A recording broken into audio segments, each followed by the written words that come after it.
We will be making lentil soup today. It's a stored cupboard recipe with such simple ingredients, but the result is nonetheless delicious. I am placing 1 cup of red lentils, 2 to 3 cloves of garlic, and 1 finely chopped potato with half of a finely chopped carrot to a liter of water.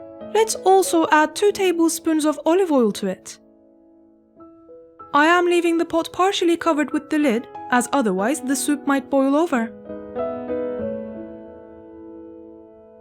You should simmer this soup for half an hour on medium heat, and then check whether the ingredients have cooked enough.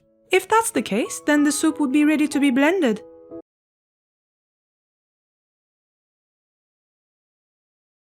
At this point, you can also add a dessert spoon of butter to elevate its taste.